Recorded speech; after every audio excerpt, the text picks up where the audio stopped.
Hello guys, in this quick video I'm going to show you how to add your Instagram link to your WhatsApp profile.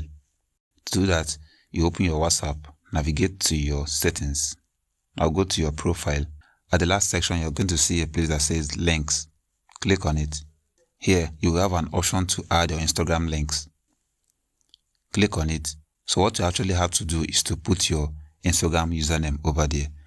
To get your Instagram username, go to Instagram and go to your profile. You're going to see your username at the top left corner. Now go back to WhatsApp and paste your username there. Click on save. Right now, when someone check your profile on WhatsApp, they're going to see your Instagram link. When they click on it, you're going to take them directly to your Instagram profile. That's all for this video. See you guys in the next one.